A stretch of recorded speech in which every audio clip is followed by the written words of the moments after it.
Buen día, hermanos, ¿cómo están? Bien. Me acompañan con sus Biblias, por favor. Nos vamos a Lucas. Hoy continuamos con el capítulo 7 y vamos a estar dando lectura desde el verso 11 en adelante, hasta el verso 17 sería.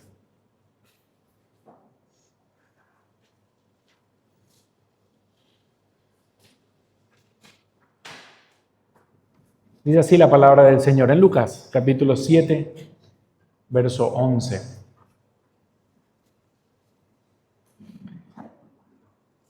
Aconteció después que él iba a la ciudad que se llama Naín, e iban con él muchos de sus discípulos y una gran multitud. Cuando llegó cerca de la puerta de la ciudad, he aquí que llevaban a enterrar a un difunto, hijo único de su madre, la cual era viuda. Y había con ella mucha gente de la ciudad. Y cuando el Señor la vio, se compadeció de ella y le dijo: no llores. Y acercándose tocó el féretro, y los que lo llevaban se detuvieron. Y dijo: joven, a ti te digo, levántate.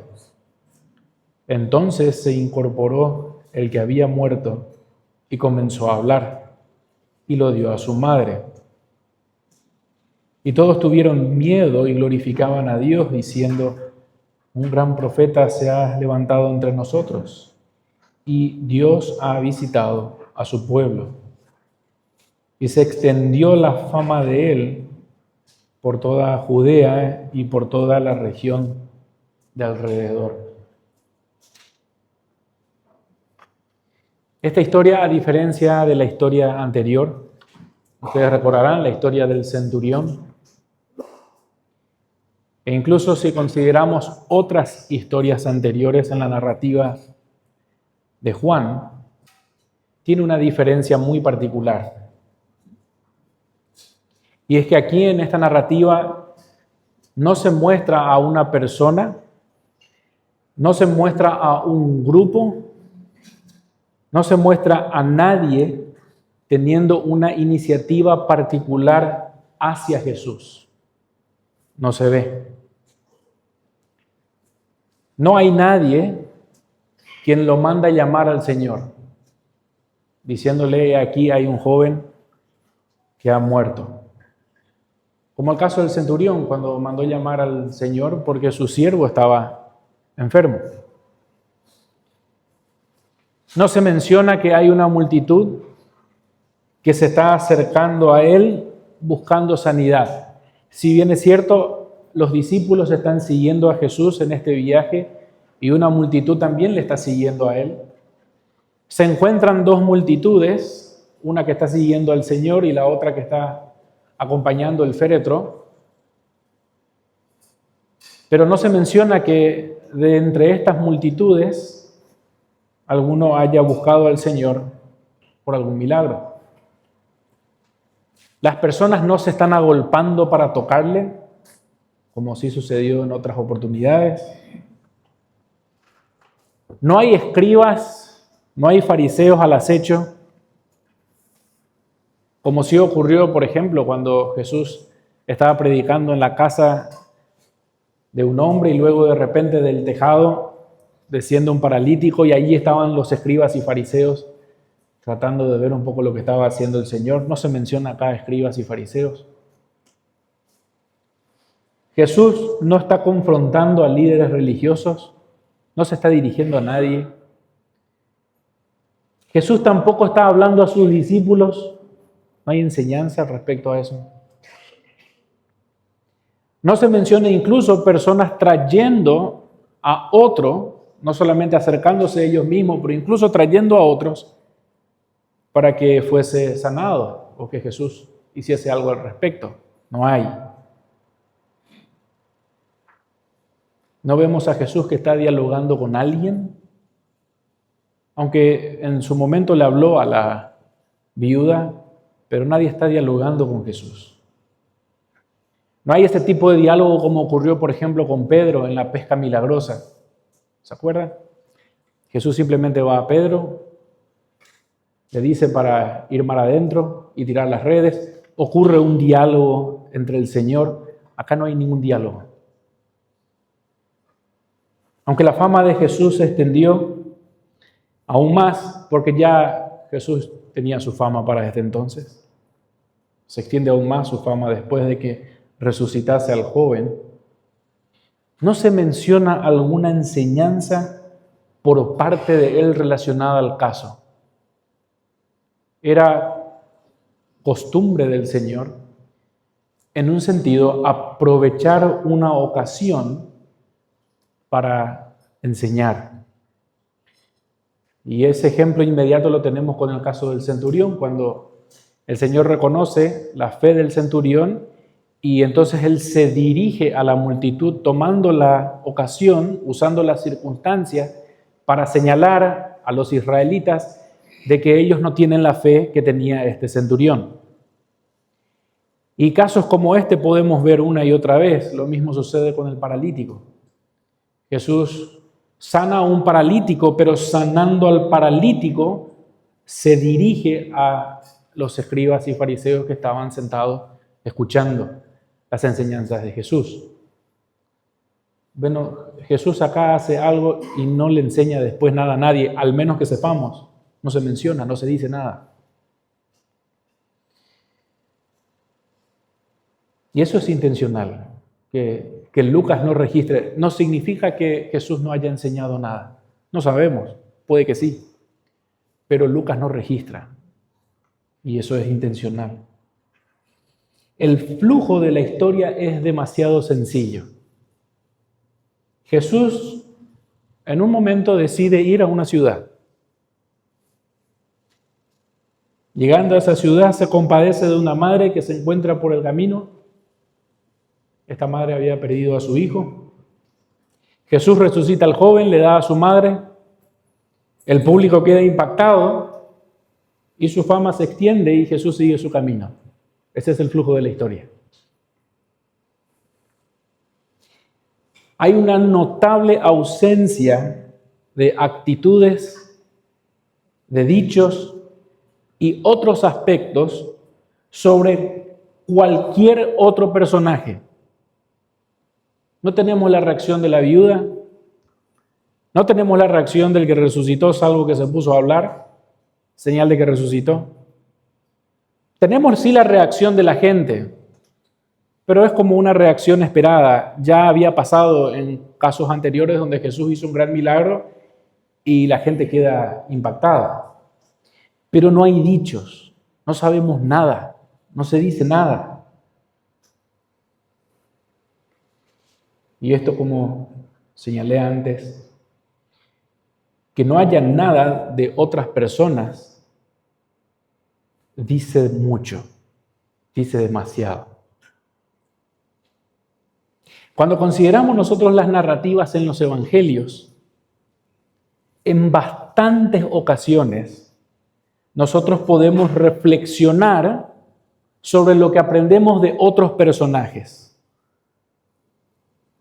Por ejemplo, la fe del centurión en contraste con la ausencia de la verdadera fe en Israel. Y podemos reflexionar sobre eso, ¿cierto?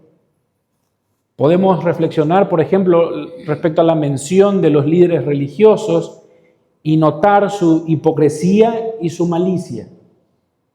Y reflexionamos sobre eso.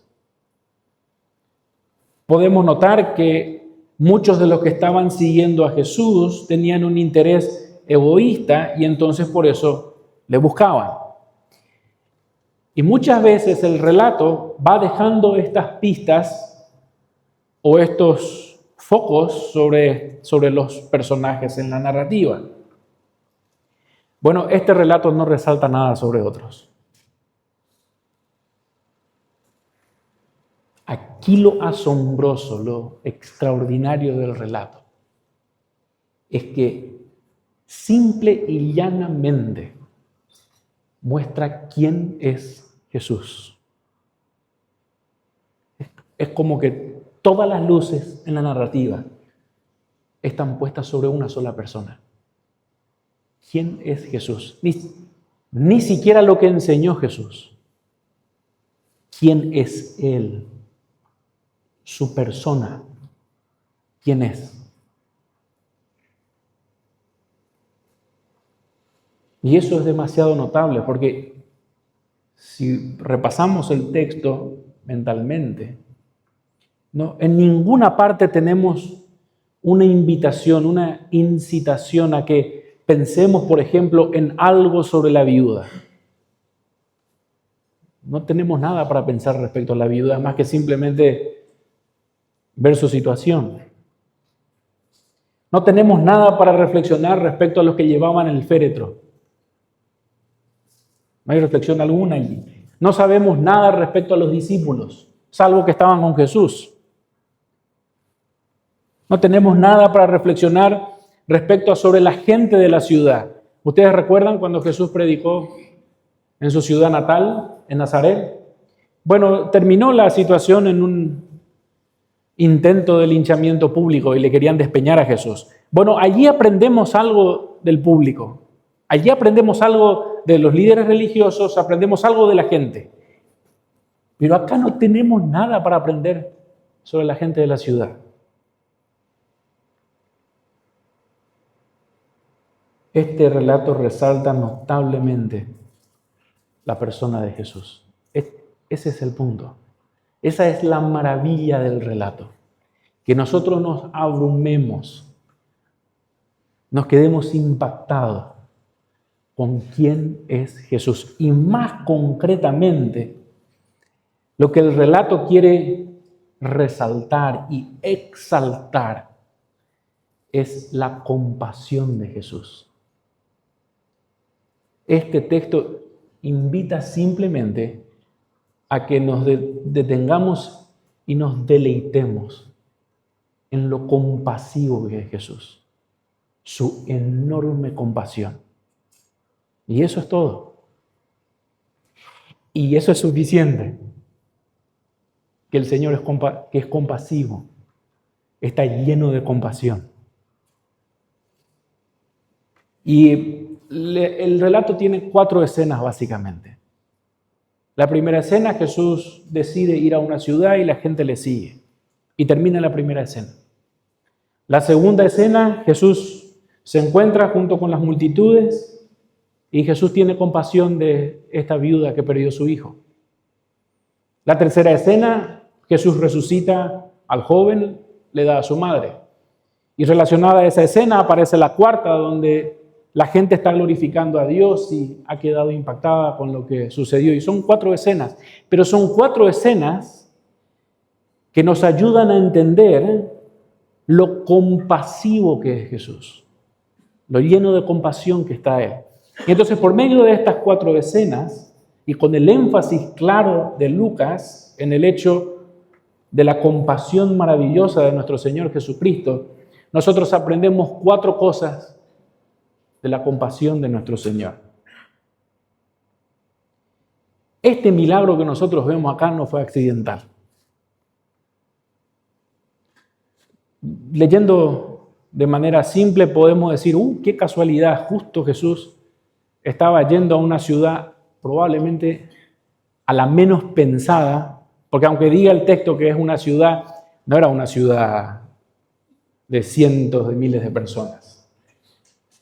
Eran un puñado de personas, era una aldea, era un pueblito. Esa ciudad estaba a algo así como 40 kilómetros de donde estaba Jesús. Ustedes recuerdan, él estaba ahí hacia Capernaum. Y él de Capernaum decide partir para Naín. Naín está, diríamos, a un día de camino. Un día de camino es básicamente usar el tiempo del sol para ir hasta allá. Muchos coinciden que cuando Jesús decidió ir para Naín, ese joven todavía estaba vivo, todavía no murió. Lo mínimo que sucedió es que Jesús tardó un día. Algunos piensan que incluso tardó más de un día, porque quedó por el camino.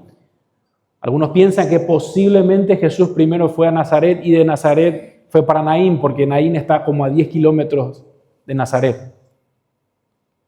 Como sea, mínimamente hubo una distancia de un día para que Jesús decida ir hasta este lugar. Y Jesús aparece en el momento exacto en el que estas personas se están llevando al joven que acabó de morir.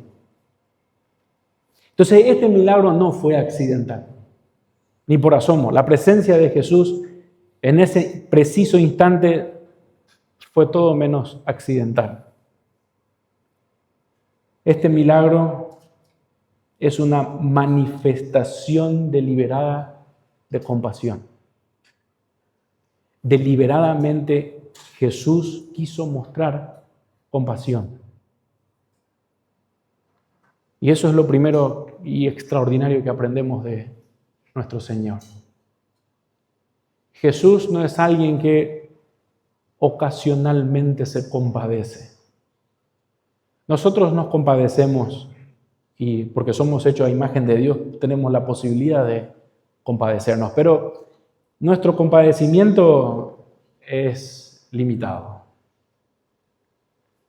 Hoy nos podemos compadecer del hombre que está tirado en la calle por la miseria que está pasando, pero en el momento que nos enteramos que nos robó, acabó con pasión. Pero el Señor no, Él es lleno de compasión. Es misericordioso. Grande en misericordia. Ese es Dios. Es alguien que deliberadamente decide mostrar compasión. No se habla de la fe de la viuda. No hay nada que humanamente nosotros podamos relacionar con la compasión de Jesús. Es sencillamente Dios hecho hombre teniendo compasión de la miseria de una persona que probablemente ni lo estaba buscando. Es Dios desplegando compasión deliberadamente. Y sabemos que es así, porque en los evangelios nosotros tenemos registro de que Jesús no solamente anticipaba el futuro, sino que Él actuaba, tomaba las decisiones que tomaba para asegurarse de que los propósitos de Dios se desarrollen exactamente como se habían planeado. Así actuaba Jesús. Hay un ejemplo de esto. Pueden verlo o simplemente anotarlo. Esto está en Juan capítulo 4, verso 4. Allí, cuando Jesús iba en su camino de Judea a Galilea, el Señor mismo manifiesta que le era necesario pasar por Samaria. ¿Por qué era necesario que Jesús pase por Samaria? Bueno, Jesús pasando por Samaria, en el momento exacto en el cual Él estaba yendo para esa ciudad, ocurre en el tiempo exacto que se encuentra con la mujer samaritana. Y eso fue intencional. Lo sabía, lo había anticipado. En ese encuentro, Jesús señala el pecado de esta mujer y a esta mujer le revela su condición mesiánica, que Él es el Mesías. Y cuando esta mujer tiene encuentro con el Señor, luego ella va al pueblo y testifica y habla de la fe en Jesús y de alguna forma invita a otros a creer. Jesús conocía la programación divina para su muerte. Él sabía de su muerte, resurrección y ascensión. Y eso lo vemos incluso en Lucas, 2 capítulos más adelante, en el capítulo 9. Señala el autor cuando se cumplió el tiempo en el que Él había de ser recibido arriba, afirmó su rostro para ir a Jerusalén. Jesús sabía exactamente el momento en el cual Él tenía que partir, dejar, si se quiere, este ministerio público en el cual Él estaba predicando y sanando a muchos. Y en el tiempo exacto, Él partió rumbo para ir a Jerusalén. Frecuentemente Él dice, mi hora ha llegado. Lo sabía. En Lucas, en el capítulo 13, Él reafirmó con determinación el camino que estaba emprendiendo cuando dice en el capítulo 33, sin embargo, es necesario que hoy y mañana y pasado mañana sigan mi camino, porque no es posible que un profeta muera fuera de Jerusalén. Lo sabía. Jesús sabía exactamente dónde y cuándo estaba ordenada su muerte en el plan que Dios estaba llevando a cabo. Sabía que iba a encontrarse con una mujer, esta mujer era de Samaria, y Jesús planea un viaje a la aldea más fuera de lo común, la aldea más improbable a elección, porque Él sabía que una mujer estaba a punto de perder un hijo. Deliberadamente, cuando este muchacho todavía no murió, Jesús decide ir para Naín. Y llega en el tiempo exacto cuando le van a enterrar a este joven.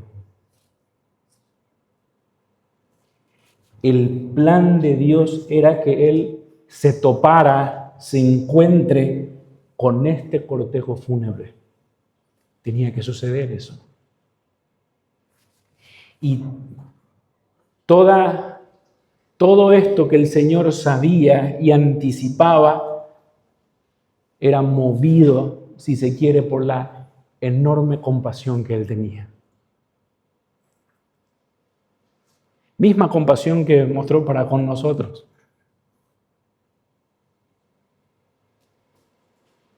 Él sabe exactamente quiénes somos nosotros. Nos conoce en persona.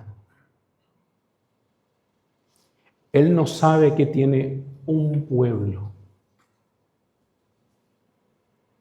Él sabe tu nombre. Sabe cada una de tus circunstancias, cada una de tus situaciones. Conoce todas tus debilidades, todas. Y conociéndote exactamente como sos, se llenó de compasión enorme por cada uno de nosotros. Deliberadamente Él mostró esa compasión y fue a la cruz a cargar por nuestros pecados. Nuestros es general, por el pecado de Marcelo, por el pecado de Milagros, por el pecado de cada uno de nosotros. Lo sabía.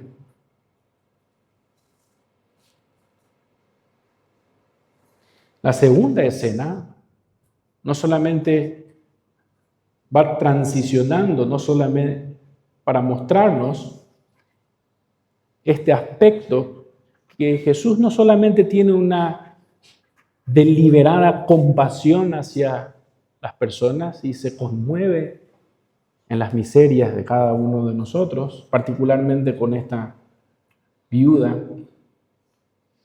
sino que nosotros vemos que la compasión del Señor implica esperanza segura. Nosotros cuando nos compadecemos de las personas normalmente es cuando ya no podemos hacer mucho. Probablemente no podemos hacer nada. Y lo que nos resta es simplemente lamentarnos y llorar la miseria de alguien. No podemos ni garantizar nuestro futuro, lo que nos vaya a suceder. No sabemos. Pero cuando el Señor se compadece, cuando Él se llena de compasión y decide actuar, hay esperanza. Siempre va a haber.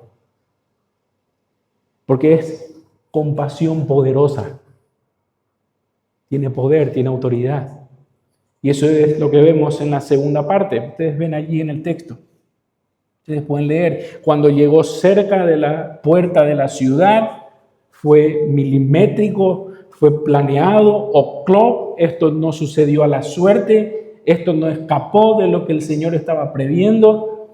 He aquí llevaban a enterrar un difunto, hijo único de su madre, la cual era viuda y había con ella mucha gente en la ciudad. La viuda de Naín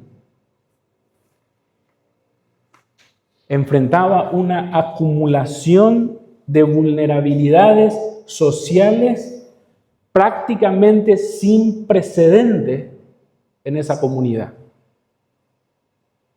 Miren el nivel de detalle de lo que a esta mujer le estaba pasando. Ella ya era viuda, ya perdió su marido. Y ese estado marginal, y le explico por qué marginal. En ese entonces, que se te muera un ser querido, tenía que haber algo malo contigo. Y que a una mujer se le muera a su marido, la gente interpretaba que Dios le estaba castigando a esa mujer. Porque iba a perder el sostén. No había obra social. No había pensión, no había aparato estatal, no había medicación gratis, no había organizaciones, no había nada. Las personas tenían su familia, no tenían nada más. Ya se le había muerto su marido a ella. Había como un estigma que pesaba sobre ella. La gente interpretaba cualquier desgracia, incluida la muerte de un ser querido, como resultado de culpa moral o situación espiritual. Ahora esta mujer no solamente es viuda, ella también pierde a su hijo. No tenía 3, no tenía 2, tenía 1. Era un joven. No era adulto, por eso se señala que era joven. Si era niño se iba a señalar que era un niño, pero era un joven. Era de entre 20 a 30 años. Era todo lo que le quedaba a ella. No había más que esto. Al perder su hijo único, lo que le dejaba completamente desprotegida, dependiendo enteramente de la caridad pública para poder subsistir. No había trabajo que buscar. Esa mujer estaba destinada a mendigar el resto de su vida. Eso le iba a pasar, eso le estaba pasando. La gente le estaba acompañando y eso era honroso, pero la multitud que le estaba acompañando era por el momento del velorio. Así como habían personas que llevaban el féretro, habían personas que lloraban profesionalmente, que iban para llorar el momento, pero era el momento.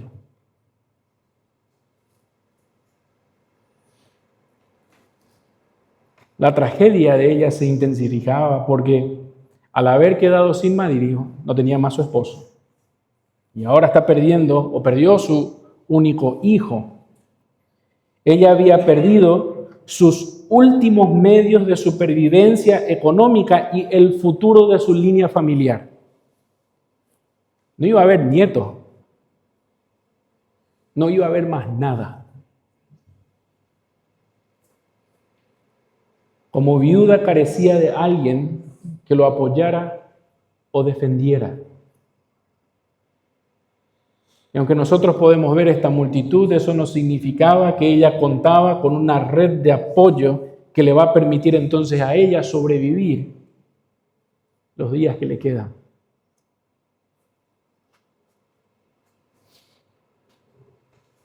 Y este es posiblemente el dolor más grande que una persona puede sufrir,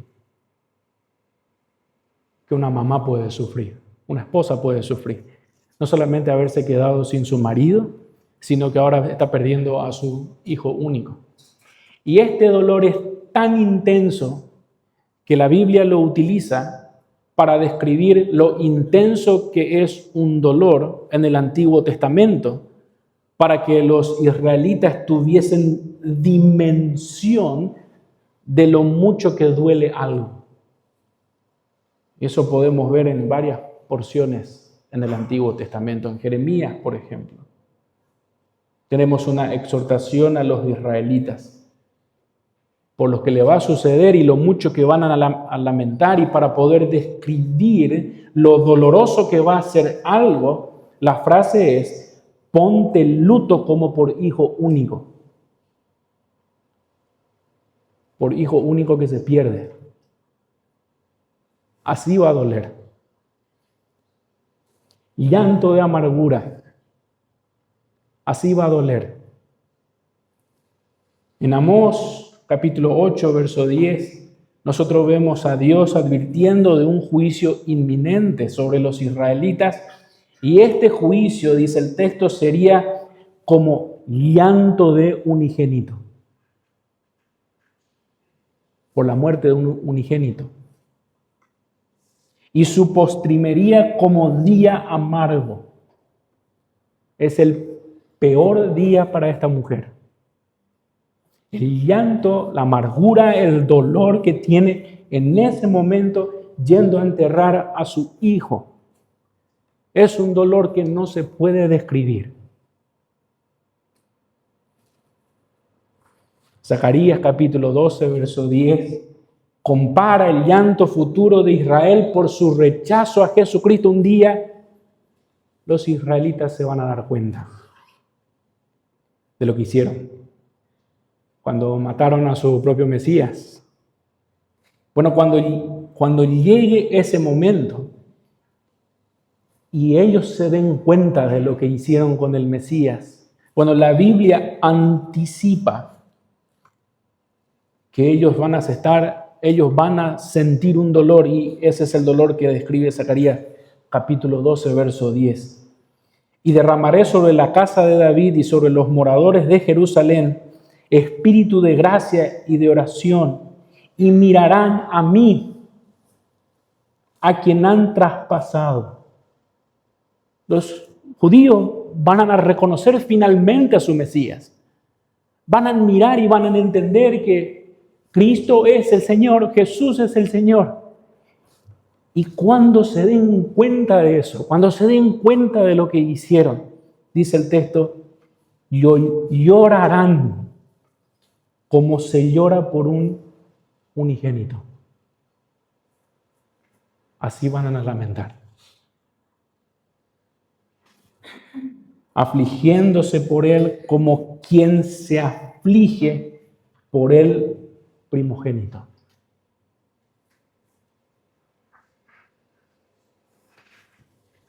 En ese momento parece que no hay nada para hacer.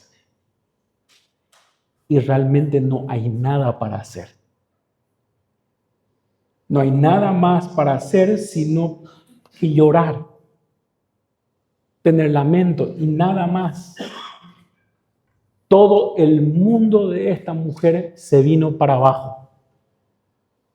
Está en el peor momento humano. Nosotros a veces nos sentimos así, ¿verdad? Cuando todo nuestro mundo se viene para abajo. Y nos duele. Y el Señor sabe cómo hemos llorado, ¿verdad? Cómo hemos sufrido. Porque sentimos que el mundo se nos viene para abajo. Bueno, a esta mujer, su mundo no es que se le estaba viniendo para abajo, ya se le vino todo para abajo. Y allí el texto señala cuando el Señor la vio. Es precioso. Verso 13. Y cuando el Señor la vio, se compadeció de ella. Y esta es la frase climática en la narrativa. La idea es que Jesús mira a esta mujer, mira la condición de esta mujer y se compadece al punto de que su corazón se va con ella. Y frecuentemente la palabra que se utiliza en el original describe cómo se retuerce por dentro el órgano, el intestino, cuando sentimos algo. ¿No les pasa que cuando estamos en un momento emocional demasiado tenso, nuestro vientre parece que nos aprieta? Si teníamos hambre, dejamos de tenerlo, las palpitaciones empiezan a acelerar, nos sonrojamos, son nuestros órganos manifestando de alguna forma, externalizando o exteriorizando la emoción profunda que tenemos dentro. Bueno, eso está diciendo el texto. Jesús se compadeció de esta mujer. Se compadeció y dijo posiblemente lo más inapropiado que se le pueda decir a una mujer en esta condición.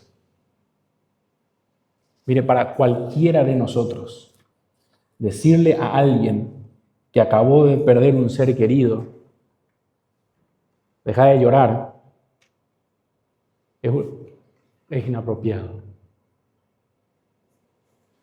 Tenés que tener poco vergüenza para decirle eso a alguien que perdió a un ser querido. Esta mujer acababa de perder todo. No había marido, no había hijos, no había nietos, no había nada. Y Jesús le da una orden. No llores, le dice. ¿Por qué puede hacer eso? Bueno, porque Él es el Señor. Porque cuando Jesús le dice a esta mujer que no llore, ella puede tener esperanza en Él. Cuando le decimos a alguien, no llores, no te preocupes, ya va a pasar, de alguna forma le estamos invitando a esa persona a tener esperanza. ¿Cierto? Lo peor de todo es que no podemos garantizar la esperanza de nadie. Pero aún así son como los buenos deseos. Alguno dirá la buena vibra, ¿verdad? Y no está mal, no estoy diciendo que no debamos de mostrar compasión hacia los demás, que les deseamos lo mejor a las personas. No te preocupes, ya vas a ver que todo va a pasar. Mentira, no sabemos si todo va a pasar. Es nuestro deseo y está bien. Vas a ver que vas a estar mejor. Y no sé, ya te vas a curar y después termina muriendo. No sabemos, ¿verdad? Pero nuestra compasión o el hecho de que tratemos de infundir ánimo a alguien, no es de mucha esperanza. Bueno, pero Jesús sí puede hacer eso. Sí que puede hacer. Y esa es, entrando en lo que sería la tercera escena.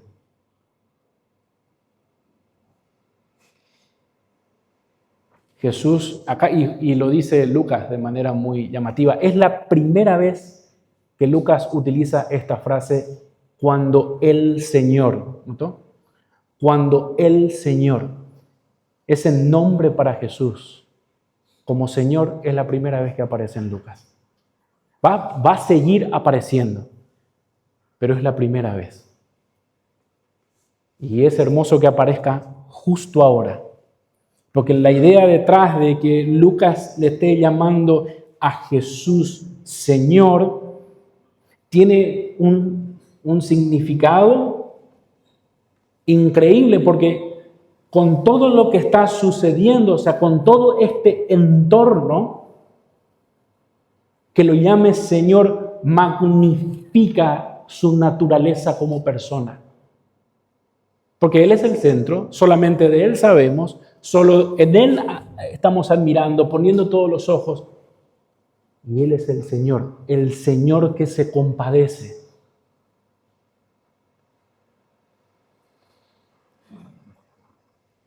La idea no es solamente mostrar a Jesús como un gran profeta, cosa que la gente en general lo tenía así, sino como el Mesías, como el Señor de todos. Cuando Él, no un maestro más, no un profeta más, cuando el Señor, alguien con la autoridad de Yahvé, cuando Él quien es capaz de levantar a los muertos, Él quien es capaz de sanar a los enfermos, este Señor, Él, exaltado, Él se llena de compasión.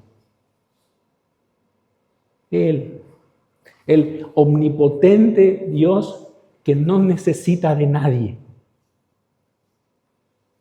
que no requiere fe para actuar, para que se le active su poder.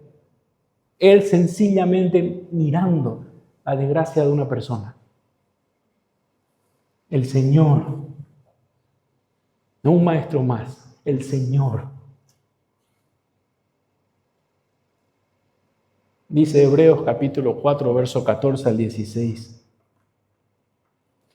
Por tanto, teniendo un gran sumo sacerdote que traspasó los cielos, Jesús, el Hijo de Dios, retengamos nuestra profesión, porque no tenemos un sumo sacerdote que no pueda compadecerse. No tenemos otro, sino el Señor, sino Jesús. No tenemos otro que pueda compadecerse de nuestras debilidades, sino uno que fue tentado en todo según nuestra semejanza, pero sin pecado. El Señor le dijo a esta mujer, no llores. Pero esta respuesta no es emocional o meramente sentimental. Jesús no está siendo empujado por sus sentimientos de querer transmitir alguna bondad afortunada, sino que la compasión y el consuelo que ofrece Jesús trasciende las palabras mismas. A diferencia de nosotros, Jesús posee el poder y la autoridad. Y entonces tenemos nuestro tercer punto, en la tercera escena, de lo que aprendemos de la compasión de Jesús. No es mera compasión. Jesús no tiene mera compasión. Es compasión divina. El Dios hecho hombre, teniendo compasión. El Señor demostró compasión poderosa.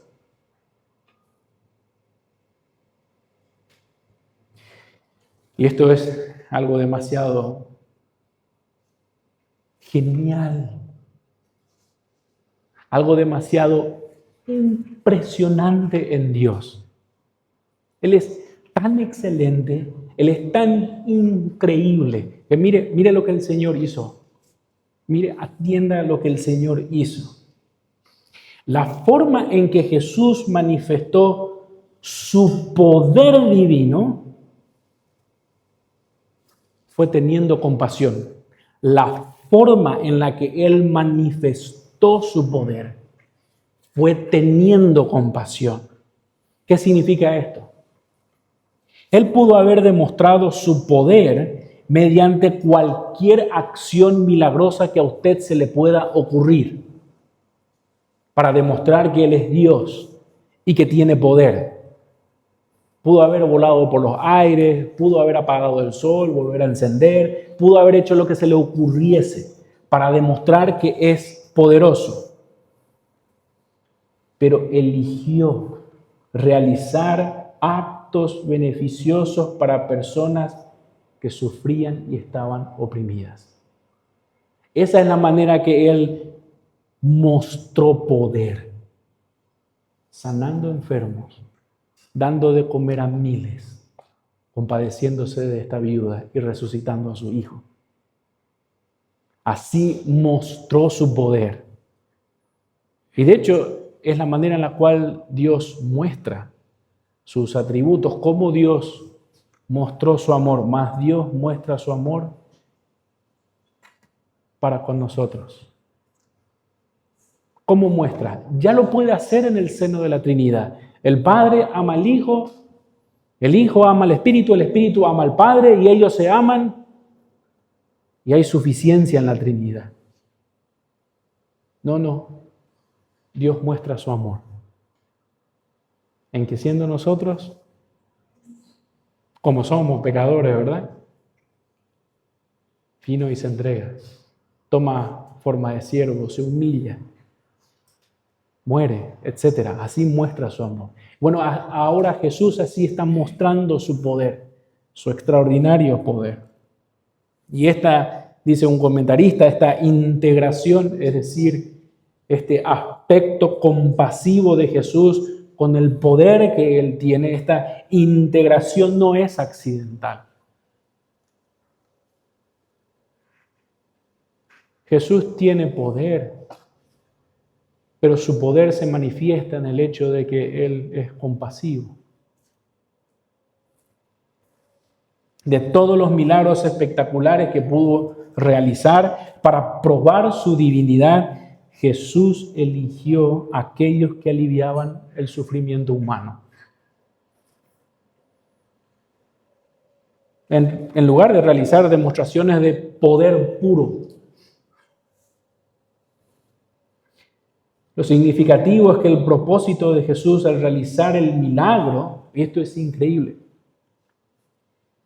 Jesús hace lo que hace y no estaba procurando, si se quiere, testificar sobre su identidad, sino, esto viene después, es como un adicional. Jesús simplemente está lleno de compasión por alguien y eso se ve después cuál fue el grado de su compasión.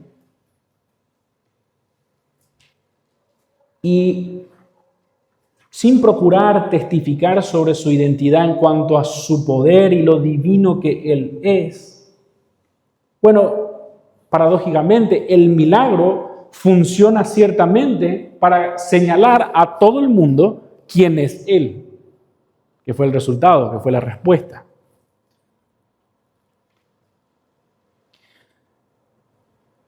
Su poder no se despliega para demostración, sino como expresión de su compasión.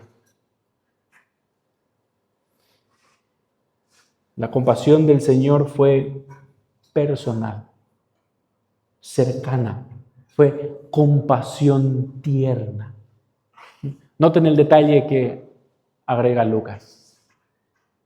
Jesús resucita a este joven y cuando resucita, Él le da a su madre. ¿Por qué añade este detalle? Bueno, porque justamente el foco, el énfasis, es mostrar lo compasivo que es el Señor Jesús, pero también lo compasivo que es personalmente el Señor Jesús.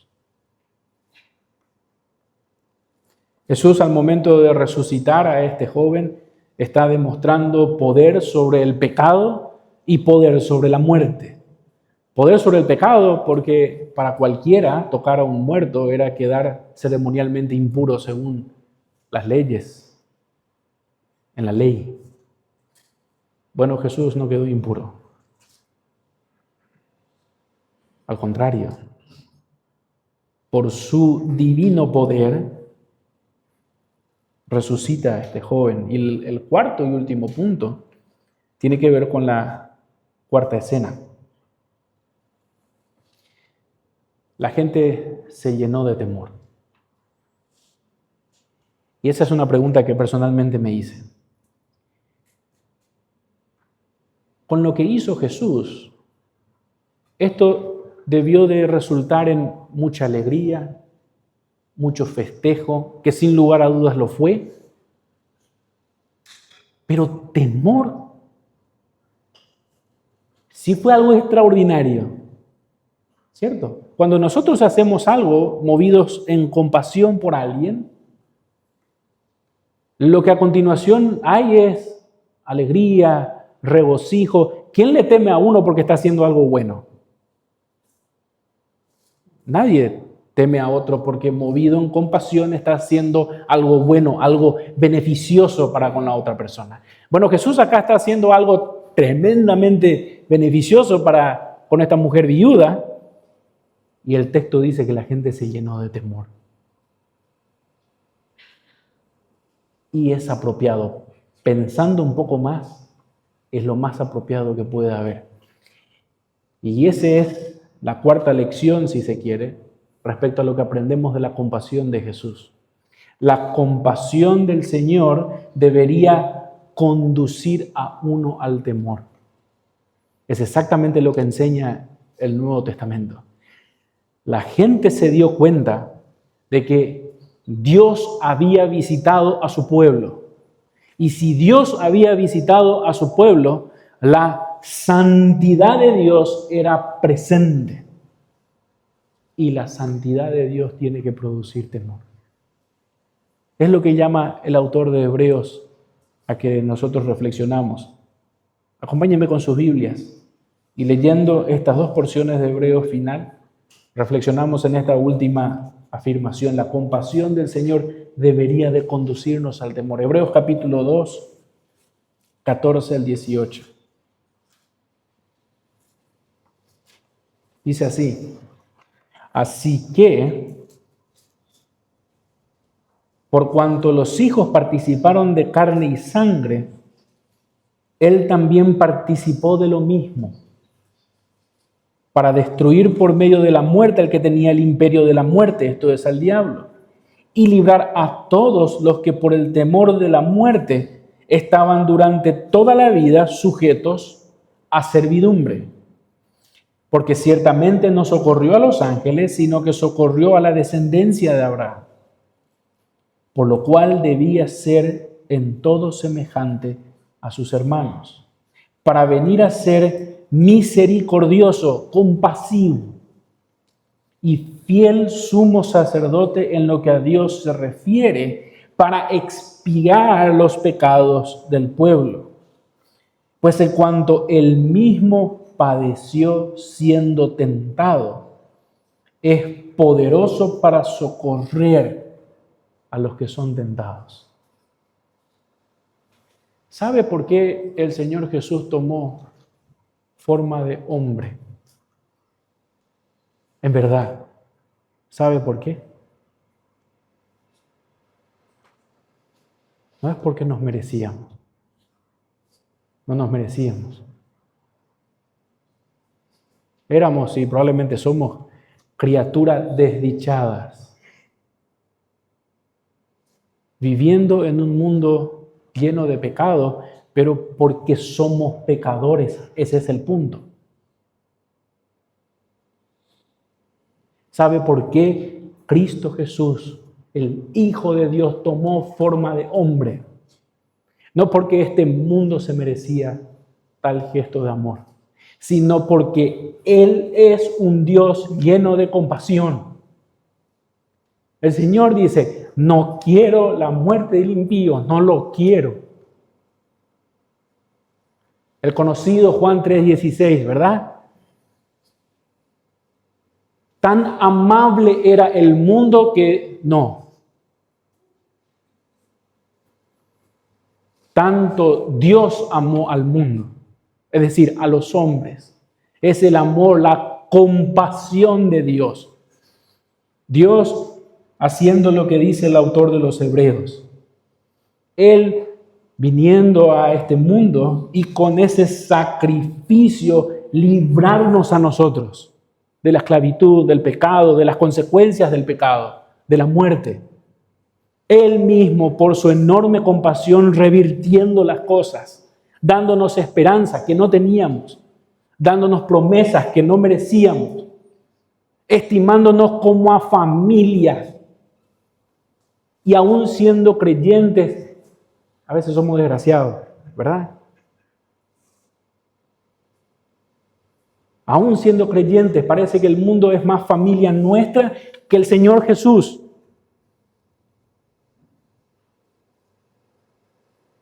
Es por su amor, su compasión. ¿Quién es Él? Pablo hace la misma advertencia en Romanos, capítulo 2. No abusemos del Señor. ¿Vas a pasar por alto su benignidad, su compasión? ¿Cómo hace pasar por alto los pecados, dando oportunidad a que los hombres se arrepientan? Bueno, yo hice un poco de trampa porque terminé leyendo más hacia el final, pero el capítulo 2 de Hebreos justamente comienza con una advertencia similar. ¿Cómo escaparemos nosotros? ¿Cómo escaparemos nosotros si descuidamos una salvación tan grande? La cual, habiendo sido anunciada primeramente por el Señor, nos fue confirmada por los que oyeron, testificando Dios juntamente con ellos, con señales y prodigios y diversos milagros y el repartimiento del Espíritu Santo según su voluntad.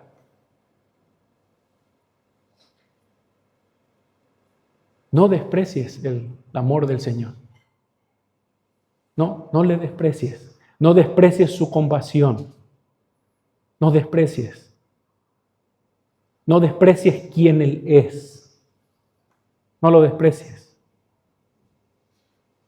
Porque la pregunta inevitable a ese desprecio es: ¿cómo pensás que vas a escapar de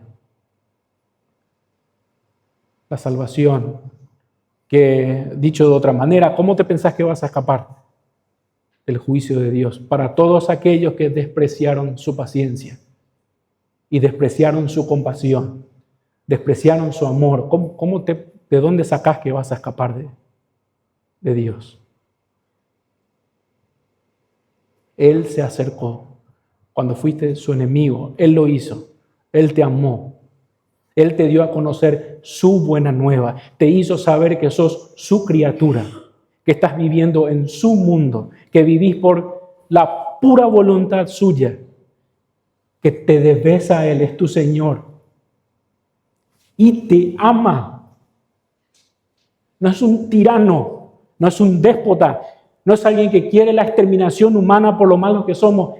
No quiere que el impío se pierda. Y dio a su hijo, no, pero yo no sé lo que el Señor está haciendo por mí, yo estoy mal, vos no sabés lo. Dio a su hijo para solucionar de raíz el problema nuestro, que es el pecado. Lo que vemos con la situación de la viuda es un primer destello de lo que se viene. Nosotros resucitaremos de entre los muertos, la muerte está vencida. Nosotros vamos a beneficiarnos de todo lo que Él nos ha prometido y nos aguarda. No podemos despreciar eso. ¿Por qué no amarle a este Señor que tanto nos amó? ¿Cómo no amarle? ¿Cómo no seguirle? ¿Cómo no dar todo por Él? Si tuvo tanta compasión de mí, ¿cómo no, verdad? Vamos a orar. Amado Padre Celestial, muchas gracias, porque tu palabra nos enseña lo compasivo que eres, Señor. Qué tremenda verdad, cómo tú te compadeces de nosotros, cuánto nos amas, cuánto admiramos, Señor, y ayúdanos a admirar tu persona, quien tú eres, Señor. Es suficiente consuelo y refrigerio para nuestras almas. conocerte, admirarte, Señor. Gracias porque nos diste ese privilegio. Y por medio de tu palabra nosotros podemos conocerte, Señor. Sabemos que eres amoroso, que eres tierno, que eres personal, que nos buscaste, Señor. Gracias, Señor, por quien tú eres. Eres extraordinario. Tanto contrastas tú de nosotros, Señor. Ayúdanos a obedecerte en tu llamado, a santificarnos y a buscar ser más como ti. En el nombre de Cristo Jesús oramos. Amén.